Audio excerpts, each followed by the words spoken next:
Hello, everybody. So last week we studied different types of parallelograms. Rhombuses, rectangles, squares. Those are all in the parallelogram family. So today we're going to study a quadrilateral that is not a parallelogram. So to explore it, the first thing we're going to do is we're going to draw an isosceles triangle. So go ahead and draw an isosceles triangle.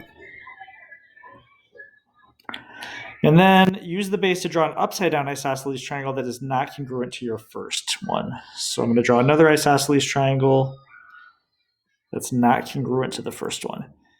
And that is my shape. And what kind of shape is it? This is a kite.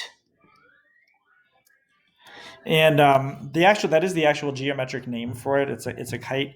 And thinking of it like an isosceles triangle on top of another isosceles triangle is really helpful for remembering some of the properties that you get with kites. So let's go ahead and look at some problems. All right, so go ahead, sketch these out and see if you can find the numbered angle measures for each kite. So angle 1 and 2 in this kite and angle 1 and 2 in this kite. Okay, let's talk about these. Again, one thing that's interesting about kites is that there's one pair of opposite angles that are congruent. Right? In a parallelogram, both pairs of opposite angles are congruent, but in a kite, one pair of opposite angles are congruent. And we could show this, using the isosceles triangles thing that we use to draw the kite. We know in an isosceles triangle that these base angles are congruent, and then in the other isosceles triangle, these base angles would be congruent. We would then know, using the addition property, that this whole angle is congruent to this whole angle.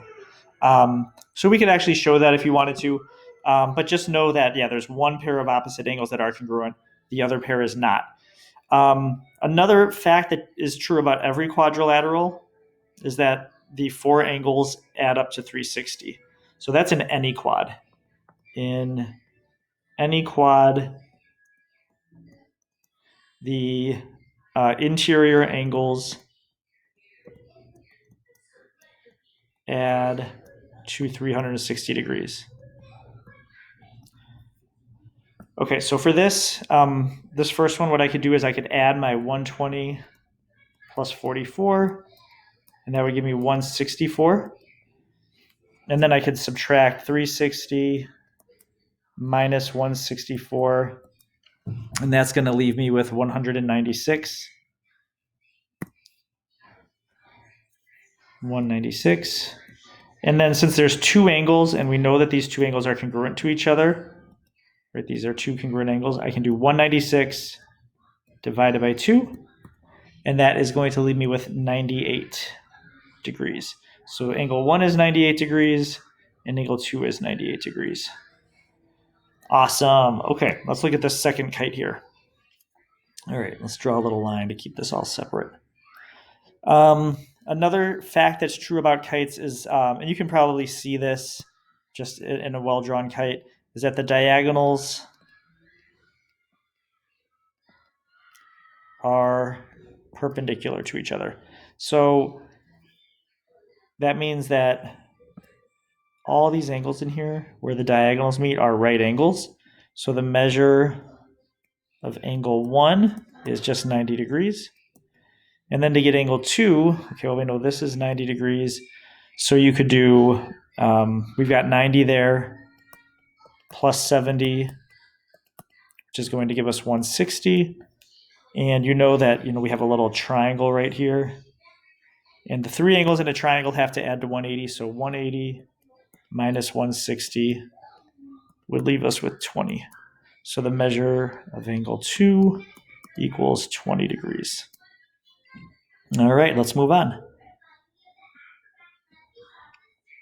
All right, go ahead and copy down this diagram and see if you can solve for x. It tells you which segments are congruent right here in the problem.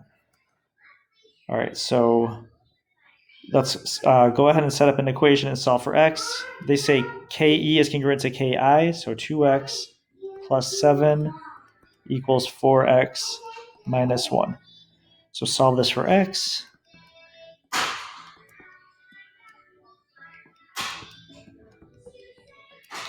We add 1 to both sides. 8 equals 2x. Divide by 2, divide by 2. 4 equals x. All right. Again, since you can think of this like an isosceles triangle on top of another isosceles triangle, if these segments are congruent to each other, then that means these segments are congruent to each other. So I can take that x and plug it in and find the lengths of all the sides, and then I can add them up for the perimeter. So this first one, KE, 2 times 4 plus 7, that's 8 plus 7 is 15. Over here, 4 times 4 is 16. Minus 1 is another 15, of course. Those should be congruent. And then down here, 6 times 4 is 24, plus 1 is 25. And again, we know that these two segments have to be congruent, so this is also 25. So my perimeter is, you got 25 times 2 plus 15 times 2. So that's 50 plus 30. So my perimeter is 80. All right, I think we have one more problem to talk about together. All right, CUBS, what does that spell? Is a kite with CS congruent to CU. So those are congruent, which again, of course, means that UB would be congruent to SB. It also means that, one thing, like, this is, you kind of think of this like an isosceles triangle up top here, right? And so we could go through some steps and we could show that these segments, SM, this segment SM has to be congruent to this segment, MU. Those have to be congruent. So that's another property of kites, is that one diagonal gets bisected. Let's write that down. One diagonal is bisected by the other diagonal.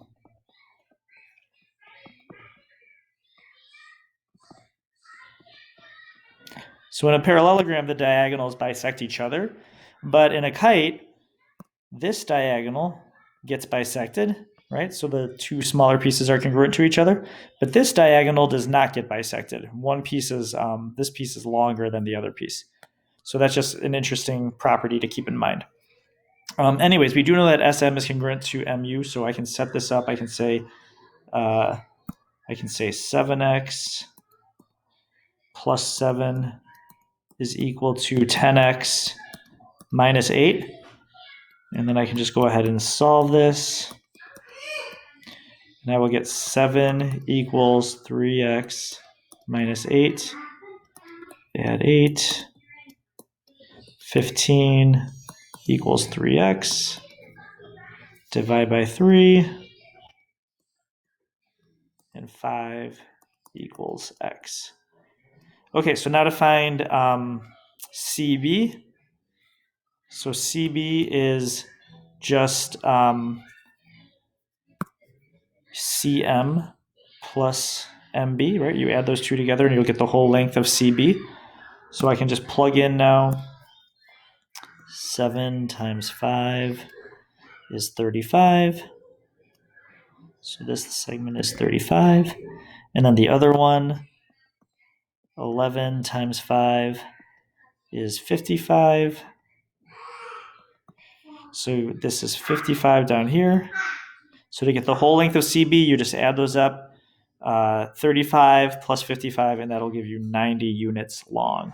So CB equals 90. And that's like units long. It's not degrees. A lot of times when people see 90 or 180 or whatever, they assume that it has to be degrees. In this case, the length of that segment just happens to be 90 units long. So again, that's not an angle. It has nothing to do with the fact that the diagonals are perpendicular or anything. It's how long that one happened to be.